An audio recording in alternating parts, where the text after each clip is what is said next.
Continuamos estudiando hoy el primer libro de Samuel y llegamos al capítulo 23. Leamos los primeros 5 versículos de este capítulo 23 del primer libro de Samuel. Dieron aviso a David diciendo, He aquí que los filisteos combaten a Keila y roban las eras. Y David consultó a Jehová diciendo, ¿Iré a atacar a estos filisteos? Y Jehová respondió a David, Ve, ataca a los filisteos y libra a Keila. Pero los que estaban con David le dijeron, He aquí que nosotros aquí en Judá estamos con miedo. ¿Cuánto más si fuéramos a Keila contra el ejército de los filisteos? Entonces David volvió a consultar a Jehová, y Jehová le respondió y dijo, Levántate, desciende a Keila, pues yo entregaré en tus manos a los filisteos. Fue pues David con sus hombres a Keila, y peleó contra los filisteos, se llevó sus ganados, y les causó una gran derrota, y libró David a los de Keila.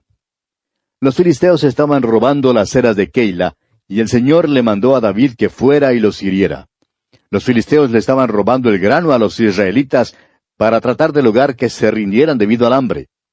Ahora David actúa para proteger a esta gente, el pueblo de Dios, y sin embargo durante todo este tiempo continúa siendo fugitivo de Saúl.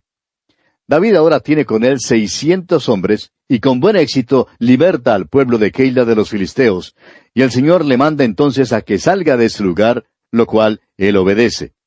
Saúl todavía le persigue, y le han informado que David estaba en Keila. Continuemos pues leyendo los versículos 6 hasta el 13 de este capítulo 23 del primer libro de Samuel.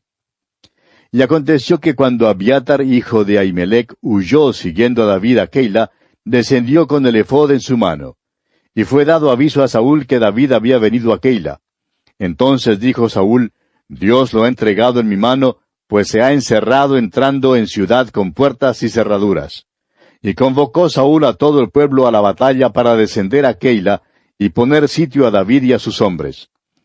Mas entendiendo David que Saúl ideaba el mal contra él, dijo a Abiatar sacerdote, Trae el ephod.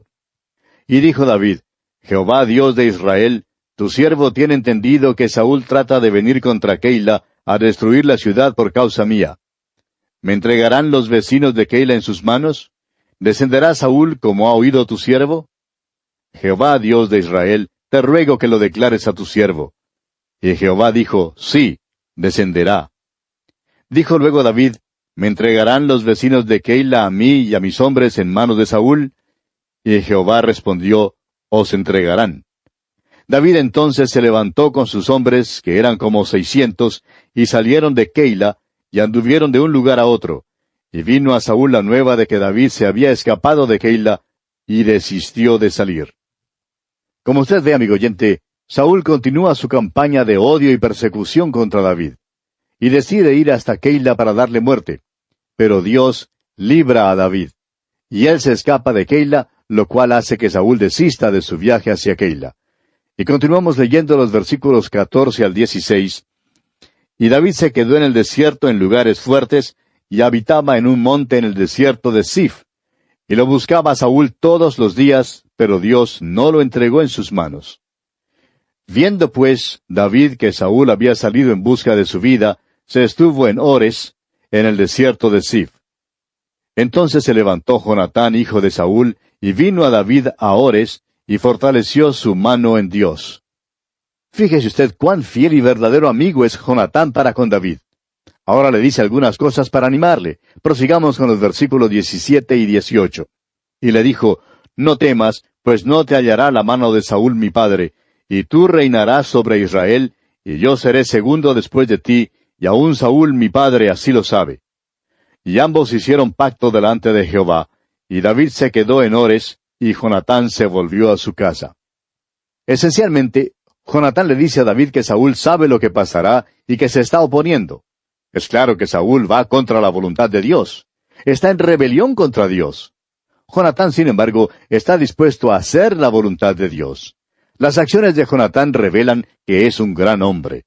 Su actitud nos recuerda la de Juan el Bautista, quien dijo en cuanto al Señor Jesucristo, allá en el Evangelio según San Juan, capítulo 3, versículo 30, «Es necesario que Él crezca, pero que yo mengüe».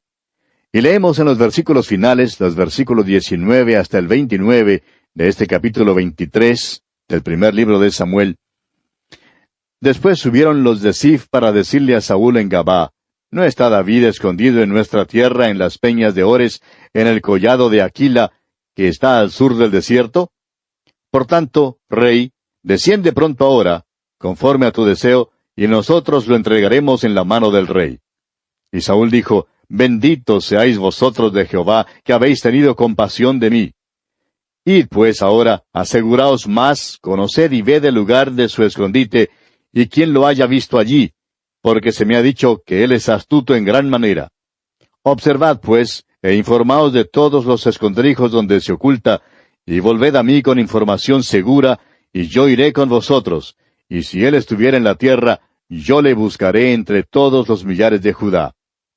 Y ellos se levantaron y se fueron a Ziph delante de Saúl. Pero David y su gente estaban en el desierto de Maón, en el Arabá al sur del desierto. Y se fue Saúl con su gente a buscarlo, pero fue dado aviso a David, y descendió a la peña, y se quedó en el desierto de Maón. Cuando Saúl oyó esto, siguió a David al desierto de Maón. Y Saúl iba por un lado del monte, y David con sus hombres por el otro lado del monte, y se daba prisa a David para escapar de Saúl. Mas Saúl y sus hombres habían encerrado a David y a su gente para capturarlos. Entonces vino un mensajero a Saúl diciendo, Ven luego, porque los filisteos han hecho una irrupción en el país. Volvió por tanto Saúl de perseguir a David, y partió contra los filisteos. Por esta causa pusieron a aquel lugar por nombre Sela Amalecot. Entonces David subió de allí y habitó en los lugares fuertes de Engadi. Este capítulo concluye con los detalles en cuanto a la persecución de David por parte de Saúl. Y veremos que también será el tema en el capítulo que sigue. Llegamos pues ahora al capítulo 24. En este capítulo, David corta la punta del manto de Saúl en una cueva de Engadi, pero le salva la vida. Muestra su inocencia con este acto. Saúl reconoce su falta y recibe un juramento de David que su descendencia no será exterminada. Ahora David salva la vida de Saúl en Engadi porque él respeta su oficio, y no al hombre, como veremos en el versículo 6. En este capítulo, continuamos viendo a David como fugitivo de Saúl. Saúl le persigue continuamente.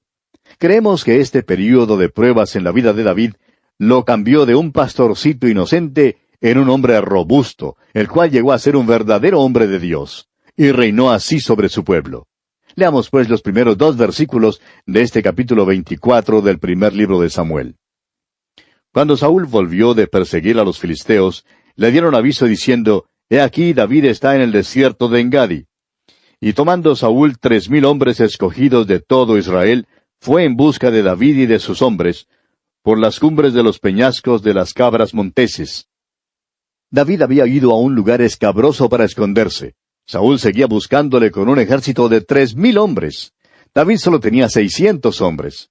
El ejército de Saúl grandemente excedía en número al ejército de David, pero David compensó esto mediante el uso de la estrategia. También conocía muy bien la región y sus hombres eran robustos de veras. Continuemos leyendo ahora el versículo 3. Y cuando llegó a un redil de ovejas en el camino, donde había una cueva, entró Saúl en ella para cubrir sus pies, y David y sus hombres estaban sentados en los rincones de la cueva. Saúl entró en la misma cueva donde David estaba escondido, y allí se durmió. Los hombres de Saúl se quedaron de guardia, claro, pero estaban fuera de la cueva y no adentro. Permitieron al rey estar solo para que pudiera gozar de un buen sueño ligero. De modo que aquí tiene usted la situación. David y sus hombres y Saúl están dentro de una misma cueva. Los soldados de Saúl están afuera. Y veamos lo que ocurre aquí en el versículo 4. Entonces los hombres de David le dijeron, He aquí el día de que te dijo Jehová, He aquí que entrego a tu enemigo en tu mano, y harás con él como te pareciere. Y se levantó David y calladamente cortó la orilla del manto de Saúl. David callada y cuidadosamente se acercó al rey que dormía y cortó la punta de su manto. El versículo 5 de este primer libro de Samuel capítulo 24 dice, Después de esto se turbó el corazón de David porque había cortado la orilla del manto de Saúl. Enseguida David lamentó su acción porque le causó pena. Imagínese usted lo que debe haber pasado cuando Saúl se despertó. Se debe haber parado y debió haber descubierto que llevaba una minifalda. Y en aquel entonces, amigo oyente, los reyes no acostumbraban a llevar minifaldas. Y el versículo 6 dice, y dijo a sus hombres, Jehová me guarde de hacer tal cosa contra mi señor, el ungido de Jehová, que yo extienda mi mano contra él, porque es el ungido de Jehová. Lo que David está diciendo a sus hombres es que respeta el oficio del rey, y no necesariamente al hombre. David respetaba el oficio del rey, aunque no al hombre. Y permítanos interponer aquí este pensamiento. Personalmente no creemos que el presidente de algún país, sin tomar en cuenta cuál sea su partido político o su carácter, no creemos que deba ser objeto de caricaturas ni de burlas. Ahora, esto es solamente nuestra opinión personal. Pero creemos que debiéramos tener más respeto para el oficio que el que tenemos. Claro que todos los países tienen sus fallas, pero para los habitantes de ese país es un gran país y sus oficiales deben ser respetados. Ahora creemos que es interesante notar que aunque David es perseguido por Saúl, no alza la mano contra Saúl. ¿Por qué? Porque David reconoce que Saúl es ungido de Dios. David va a dejar que Dios arregle las cosas con el rey. Cuán bueno sería, amigo oyente, si nosotros estuviésemos dispuestos a dejar las cosas en las manos de Dios y permitir que Él actúe en cuanto a nuestros enemigos. Pero por lo general queremos actuar nosotros mismos, aun cuando sabemos que Dios puede hacerlo de una manera mucho mejor. El apóstol Pablo en su carta a los Romanos, capítulo 12, versículo 19, nos dice, No os venguéis vosotros mismos, amados míos, sino dejad lugar a la ira de Dios, porque escrito está, Mía es la venganza, yo pagaré, dice el Señor. Cuando tratamos de obtener justicia con nuestras propias manos, ya no andamos por la fe, ya no estamos confiando en Dios. Lo que en verdad estamos diciendo es, Señor, no podemos confiar en que tú vayas a actuar en cuanto a este asunto de la manera en que nosotros creemos que sea tratado, de modo que vamos a resolverlo nosotros mismos. David, sin embargo, dejará que Dios actúe en cuanto a Saúl. David se siente mal por haber cortado la punta del manto de Saúl. Su conciencia le perturba porque ha convertido al rey en un objeto de burla. Y observe usted lo que hace aquí en el versículo 7 de este capítulo 24 del primer libro de Samuel. Así reprimió David a sus hombres con palabras, y no les permitió que se levantasen contra Saúl. Y Saúl, saliendo de la cueva, siguió su camino. Muchos de los hombres de David tenían en poco a Saúl, y le habrían dado muerte en un momento, pero David no les permitió hacerlo. El versículo 8 dice, También David se levantó después, y saliendo de la cueva, dio voces detrás de Saúl, diciendo, Mi señor el rey. Y cuando Saúl miró hacia atrás, David inclinó su rostro a tierra e hizo reverencia. Fíjese usted una vez más que, aunque David no respeta a Saúl en sí, sí respeta su posición. Avancemos con los versículos 9 y 10. Y dijo David a Saúl, ¿Por qué oyes las palabras de los que dicen, mira que David procura tu mal? He aquí, han visto hoy tus ojos cómo Jehová te ha puesto hoy en mis manos en la cueva, y me dijeron que te matase, pero te perdoné porque dije, no extenderé mi mano contra mi señor, porque es el ungido de Jehová. David demostró a Saúl cuando le cortó la punta de su manto, que su propósito no era matarle. A Saúl le habían dicho equivocadamente que David lo buscaba para matarlo, pero esa no era la verdad. Creemos que a David le entendieron mal y que más aún fue difamado, y que tanto sus aparentes amigos como sus enemigos dieron falso testimonio en cuanto a él. Por tanto, David deja muy en claro que no buscaba matar a Saúl. Y continúa hablando en los versículos 11 al 15, y le dice a Saúl, Y mira, padre mío, mira la orilla de tu manto en mi mano, porque yo corté la orilla de tu manto, y no te maté. Conoce, pues, y ve que no hay mal ni traición en mi mano, ni he pecado contra ti. Sin embargo, tú andas a casa de mi vida para quitármela. Juzgue Jehová entre tú y yo, y véngueme de ti, Jehová, pero mi mano no será contra ti.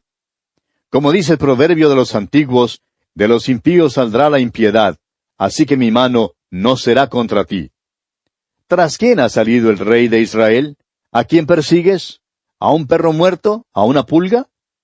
Jehová pues será juez, y él juzgará entre tú y yo. Él vea y sustente mi causa, y me defienda de tu mano. Ahora David quisiera que Saúl dejara de perseguirle, claro está. Pero en realidad lo que sucede es que Saúl se vuelve ahora más antagónico que nunca. Creemos que en este tiempo Saúl en verdad es poseído de demonios, porque este espíritu malo había venido sobre él. Leamos los versículos 16 hasta el 19 de este capítulo 24 del primer libro de Samuel. Y aconteció que cuando David acabó de decir estas palabras a Saúl, Saúl dijo, ¿No es esta la voz tuya, hijo mío David? Y alzó Saúl su voz, y lloró, y dijo a David, Más justo eres tú que yo, que me has pagado con bien, habiéndote yo pagado con mal. Tú has mostrado hoy que has hecho conmigo bien, pues no me has dado muerte, habiéndome entregado Jehová en tu mano. Porque ¿quién hallará a su enemigo y lo dejará ir sano y salvo?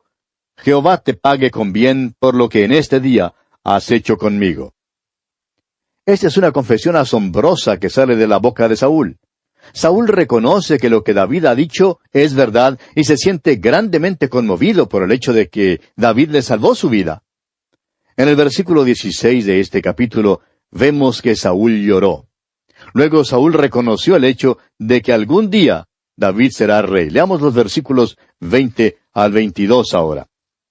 Y ahora, como yo entiendo que tú has de reinar, y que el reino de Israel ha de ser en tu mano firme y estable, júrame pues ahora por Jehová, que no destruirás mi descendencia después de mí, ni borrarás mi nombre de la casa de mi padre. Entonces David juró a Saúl, y se fue Saúl a su casa, y David y sus hombres subieron al lugar fuerte. Después de terminar de hablar con David, Saúl regresó a su casa, pero David y sus hombres volvieron a su refugio. David todavía no se fía de Saúl.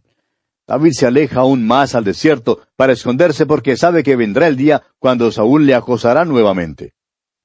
Llegamos ahora al capítulo 25. Comencemos pues leyendo el versículo 1 de este capítulo 25 del primer libro de Samuel. Murió Samuel, y se juntó todo Israel, y lo lloraron, y lo sepultaron en su casa en Ramá. Y se levantó David, y se fue al desierto de Parán. Probablemente debemos elogiar a Samuel, pero la Escritura es muy breve con respecto a su muerte. Simplemente dice que se juntó todo Israel, y lo lloraron. Samuel había sido un gran hombre de Dios, eso es indiscutible. Sirvió de eslabón entre la época de los jueces y el reino. Fue el último juez y el primer profeta. Ahora, claro que había algunos profetas antes de Samuel, pero Samuel representó un oficio que prosiguió ininterrumpidamente durante todo el Antiguo Testamento hasta la venida de Juan el Bautista, quien representó la transición del Antiguo al Nuevo Testamento. Samuel fue también un móvil para el bien, y fue alguien que disuadió a Saúl, previniendo que su amargura y odio descendieran sobre David. David en verdad seguía alejándose más y más de Saúl, porque sabía que a la hora de la muerte de Samuel, Saúl haría todos los esfuerzos posibles para matarlo. Samuel, pues, sirvió de parachoques entre David y Saúl. Cuando Samuel murió, David huyó una gran distancia al desierto. Continuemos, pues, con los versículos 2 y 3 de este capítulo 25 del primer libro de Samuel. Y en Maón había un hombre que tenía su hacienda en Carmel, el cual era muy rico, y tenía 3,000 ovejas y 1,000 cabras. Y aconteció que estaba esquilando sus ovejas en Carmel. Y aquel varón se llamaba Nabal, y su mujer Abigail. Era aquella mujer de buen entendimiento y de hermosa apariencia, pero el hombre era duro y de malas obras, y era del linaje de Caleb. Creo que fue Emerson quien dijo, ser grande es ser mal comprendido. Y esto ciertamente se aplica aquí en cuanto a David. Él fue grande, pero fue mal comprendido. El mundo de hoy en día tampoco conoce a David y por tanto le juzga mal. Cuando el nombre de David se menciona, enseguida uno se acuerda de sus pecados de asesinato y adulterio. Hay quienes se preguntan, ¿cómo es posible que David cometiera tales pecados? Y la Escritura todavía diga que David era un varón conforme al corazón de Dios. Pero ya tendremos oportunidad de contestar esta pregunta. Pero en lugar de dudar la elección de Dios, debemos investigar el carácter de David. Veremos que son solo los insignificantes los que critican a David. Él es uno de los hombres sobresalientes en las Escrituras. Conocerlo es amarlo. No conocemos a ningún hombre que manifieste tal nobleza de carácter. Es verdad que tenía una carrera variada. Nació en Belén, hijo de campesinos. Era hijo de Isaí, de la tribu de Judá. Se crió un pastorcito, el menor entre sus hermanos. En su juventud parece que siempre lo pasaron por alto. Luego, un día, su vida cambió. Dios no lo había pasado por alto. Dios conocía su corazón. Y amigo oyente, esto nos revela que Dios no mira las apariencias. Dios conocía el corazón de David. Fue ungido rey por Samuel y luego mató al gigante Goliat. También era músico. Se le llama el dulce cantor de Israel. Y escribió las descripciones más bellas que jamás se hayan escrito o cantado en lenguaje alguno. Si usted tiene alguna duda en cuanto a eso, ¿conoce usted algo que sea más bello que el Salmo 23, por ejemplo? Más adelante David se casó con la princesa Mical, hija de Saúl. Fue también amado por Jonatán, hijo de Saúl. Ningún hombre jamás ha tenido amigo como el que David tuvo en Jonatán. Sin embargo, ahora vemos que David se ha convertido en un hombre forajido, que vivía en refugios en las montañas con una banda de hombres. Más adelante veremos que por fin llegó a ser rey de Judá y más tarde el rey de todo Israel. Veremos también que su propio hijo encabezó una rebelión contra él y una vez más fue obligado a huir. Finalmente, David pudo vivir hasta cuando vio ungido como rey a su hijo Salomón. Y aquí, amigo oyente, vamos a detenernos por hoy porque nuestro tiempo ya ha tocado a su fin. Continuaremos esta apreciación de David, Dios mediante, en nuestro próximo programa y contamos con su fiel sintonía. Será pues, hasta entonces, quiera el Señor bendecirle abundantemente.